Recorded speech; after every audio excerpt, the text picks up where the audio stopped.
Welcome sa Tagalog Horoscope, ang iyong gabay sa pang-araw-araw na buhay.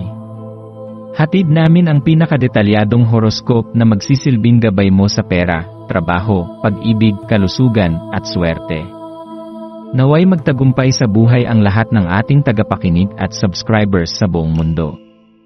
Maraming salamat sa pag-subscribe at tanggapin ang siksik, liglig, at umaapaw na biyayang hatid ng Tagalog Horoscope. Ito ang iyong pang-araw-araw na horoscope para sa Cancer, para sa Abril 6, taong 2025. Habang ang araw ng linggo ay unti-unting bumangon, niyayakap ng buwan ang iyong emosyon, nagbibigay liwanag sa bawat pagninilay at paghahanap ng sarili. Ang araw na ito ay puno ng mga pagkakataon para sa malalim na pagsusuri sa iyong kaluluwa. Isang pagkakataon upang maglakbay pabalik sa iyong pinagmulan at tuklasin ang mga aspeto ng iyong pagkatao na maaaring matagal nang nakatago. Ang presensya ng buwan sa Leo ay nagdadala ng init at isang malakas na pangangailangan para sa pagpapahalaga. Kaya't napakahalaga ngayon na maglaan ng oras upang tugunan ang iyong mga pangangailangan sa emosyonal at espiritual na aspeto ng iyong buhay. Huwag kalimutang pahalagahan ang iyong sarili at ang mga tagpo sa iyong buhay na nagbibigay ng kagalakan at lakas ng loob. Ang buwan ay nag-aanyaya sa iyo na pagtuunan ng pansin ang mga bagay na tunay na may halaga, ang mga sandali ng ligaya at kapayapaan, ang mga relasyon na nagpapalakas sa iyo, at ang mga gawain na nagpapabuti sa iyong kabuuang kalagayan. Ngayong araw, maaaring mapansin mo ang mga damdamin ng galit o sama ng loob na nagsisilbing sagabal sa iyong pagkatao. Maaaring may mga pagkakataon na hindi lahat ng bagay ay sumusunod sa iyong plano, at ito ay nagdudulot sa iyo ng matinding frustration.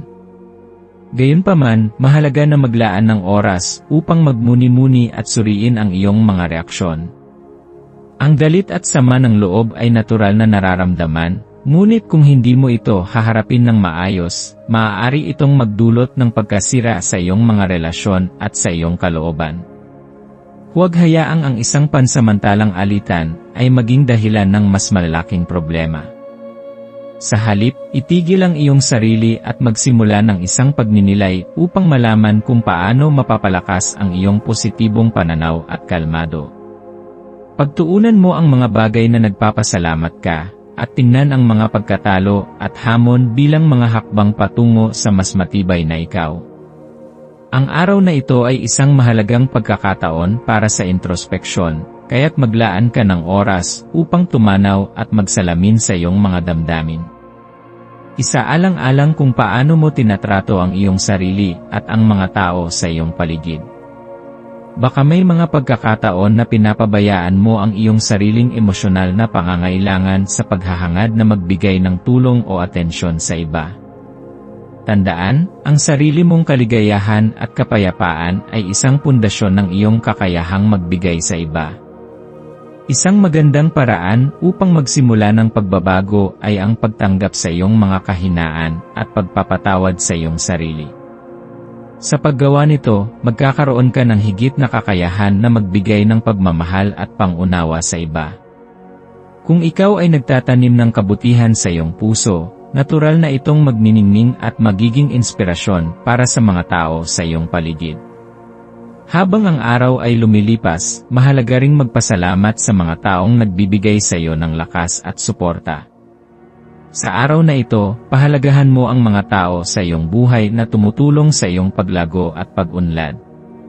Ipaabot ang iyong pasasalamat at huwag mag-atubiling iparating ang iyong mga pangangailangan sa kanila. Ito ay isang pagkakataon na magsimula ng mas magaan at mas matibay na mga ugnayan sa mga tao sa paligid mo. Ang pagiging bukas at tapat ay magbubukas ng pintuan para sa mas malalim na koneksyon at mas magaan na relasyon. Ang iyong emosyonal na lakas ay muling magbabalik, at ang mga relasyon mo ay magiging mas masaya at matibay. Ang maswerteng kulay na magdadala sa iyo ng positibong enerhiya ngayong araw ay dilaw. Ang kulay na ito ay sumasagisag ng liwanag, sigla at kasiyahan. Maaaring magdulot sa iyo ng kasiyahan ang pagsusuot ng dilaw o kahit ang pagkakaroon ng mga bagay na may kulay dilaw sa iyong paligid. Ang dilaw ay nagpapataas ng iyong enerhiya at nagbibigay ng positibong pananaw sa iyong buhay. Ang iyong maswerteng numero ay 6, 3 at 12. Ang mga numerong ito ay simbolo ng balanse, pagkakaisa at tagumpay. Ang paggamit ng mga numerong ito sa iyong mga desisyon ngayong araw ay makakatulong sa pagtahak ng mas magaan at mas positibong landas. Ang maswerteng gawain mo ngayong araw ay ang paggawa ng mga bagay na nagpapalakas sa iyong loob. Subukang maglaan ng oras upang makipag-ugnayan sa mga mahal mo sa buhay at magbahagi ng mga magagandang alaala. Pwede rin itong maging oras upang maglaan ng oras para sa iyong sarili, magbasa ng libro, magpahinga, o magsimula ng isang proyekto na nagpapaligaya sa iyo. Ang paggawa ng mga bagay na nagpapalakas sa iyong emosyonal na kalagayan ay magsisilbing gabay upang magpatuloy kang magtagumpay. Huwag kalimutan na tuwing ang iyong puso at isipan ay nakafocus sa positibo, magkakaroon ka ng mas maraming pagkakataon na magtagumpay sa iyong mga layunin. Ngayong araw, lumikha ka ng kapayapaan sa iyong sarili at tanggapin ang iyong mga damdamin. Huwag matakot magpatawad sa iyong sarili at sa iba. Ang pagpapatawad ay hindi lamang nakapagpapagaan ng puso, kundi nagdudulot din ng kalayaan sa ating mga isipan. Sa pagtatapos ng araw, pakiramdam mo ay muling babangon na puno ng bagong lakas, handa upang magpatuloy sa iyong landas.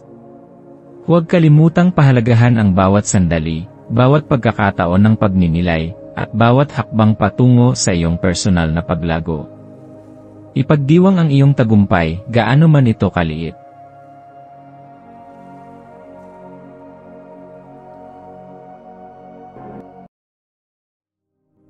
Tayo ay magkaroon ng kaunting sandali upang ipagdasal ang lahat ng mga dalangin ng ating mga subscribers, na sana'y matamo nila ang kanilang mga pinapangarap sa buhay, magandang trabaho, mabuting kalusugan, payapa at masayang pamumuhay, at siksik, liglig at umaapaw na biyaya at kayamanan.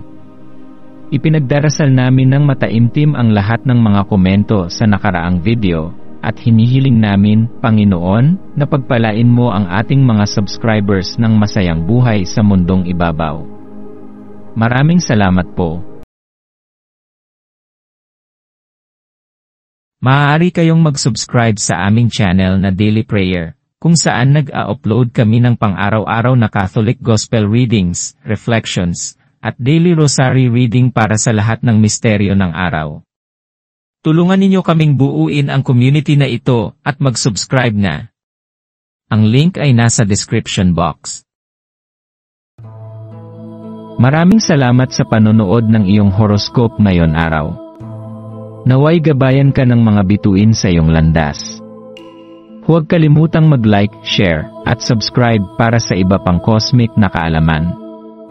Hanggang sa muli, manatiling konektado sa universo.